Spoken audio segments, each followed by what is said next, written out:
Mapalad ang mga dukha na tanging Diyos na lumikha, ang pag-asa at adika. Hallelujah, Hallelujah, Hallelujah, Hallelujah.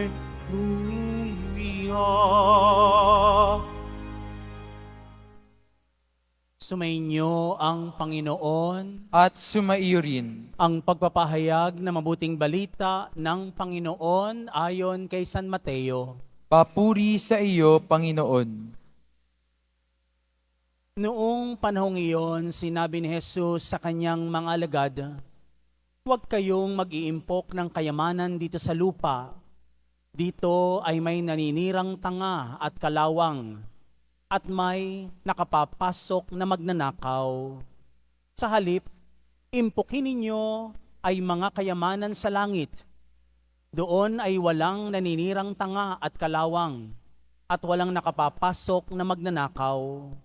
Sapagkat kung saan naroon ang inyong kayamanan, naroon din naman ang inyong puso. Ang mata ang pinakailaw ng katawan. Kaya't kung malinaw ang iyong mata, maliliwanagan ang buo mong katawan. Ngunit kung malabo ang iyong mata, madirimlan ang buo mong katawan. Kaya't kung ang liwanag na sa iyo'y ay hindi kadiliman pala, napakadilim niyan." Mga kapatid ko, ang mabuting balita ng ating kaligtasan. Pinupuri ka namin, Panginoong Hesukristo. Magsipo muna ang lahat. Magandang hapon po sa inyong lahat. Batid natin na mga Kristiyano na ang pinakayamanan natin ay naghihintay sa piling ng ating Amang nasa langit. Ang kayamanang dapat nating pag-ipunan o tayo mag-iimpok ng kayamanang panglangit.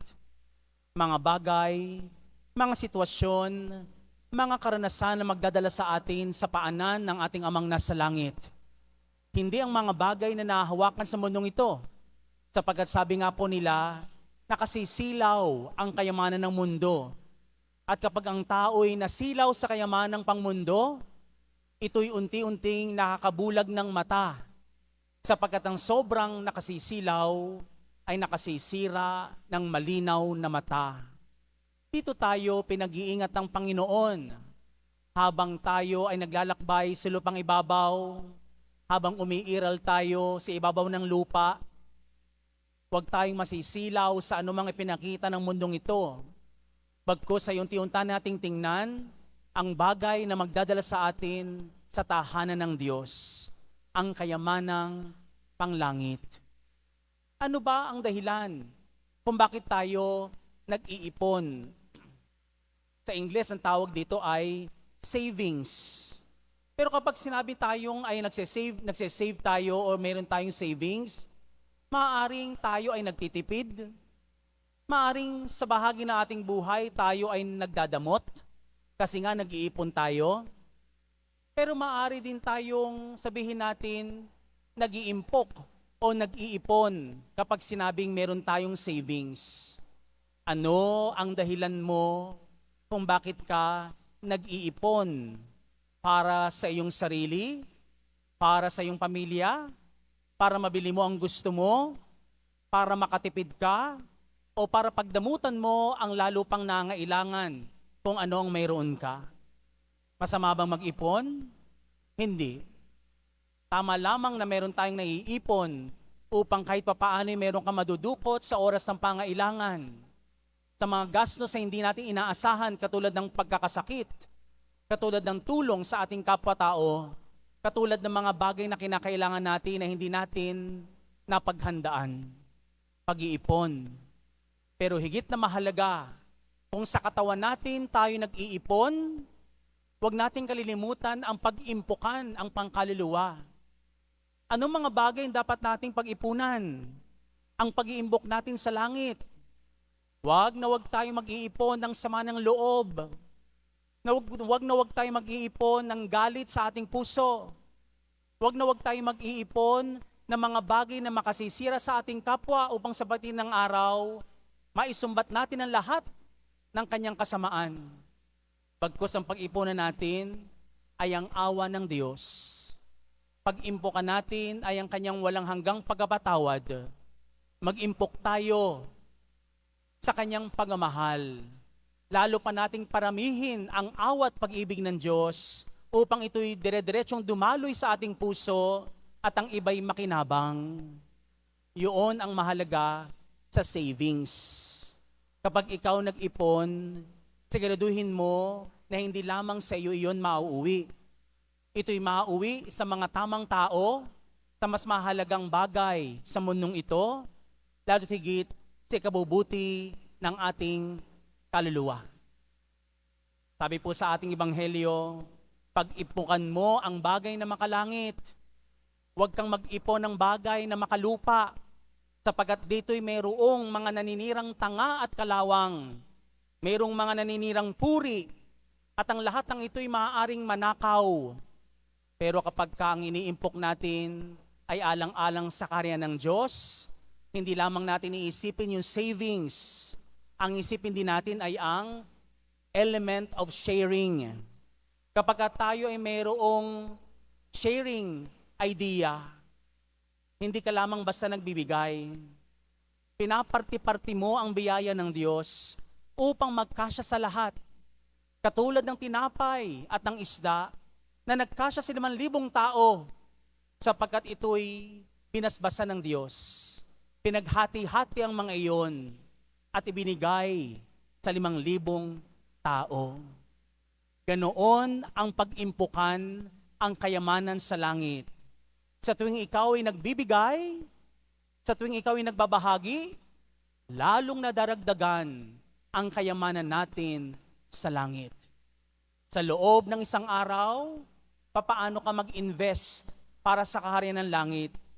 Ilang beses kang nagiging mapagbigay, ilang beses mong pinaghahati-hati ang karampot mong mayroon para sa mga higit na nangailangan.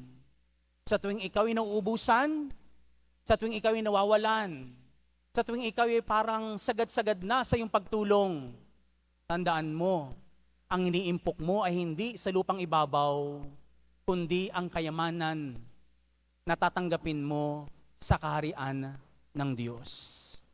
Savings, sharing, upang sa gayon, mabuo yung ating solidarity with the Lord. At ang mahalaga sa iyong pag-iipon, sa iyong pag-ibigay, nakakaisa natin ang mga dukha. Hindi ba't sinabi ng Panginoon, "Blessed are those who are poor in spirit, for theirs is the kingdom of heaven. Blessed are those clean of heart, for they shall see God." Kapag sa gitna ng ating pag-ibigay, sa gitna ng ating pag-iimpok, nakikiisa tayo sa mga naghihirap, sa mga dukha, sa mga maralita. We are in solidarity with the poor. Nakatitiyak tayong may daang matuwid sa kaharian ng langit. Si Jesus, ang Jesus Nazareno, bitbit niya at pasan-pasan niya ang krus na mabigat sapagkat siya'y nakikiisa sa ating mga pinagdaraanan, sa ating mga pighati, sa ating mga hirap, sa ating mga kalungkutan.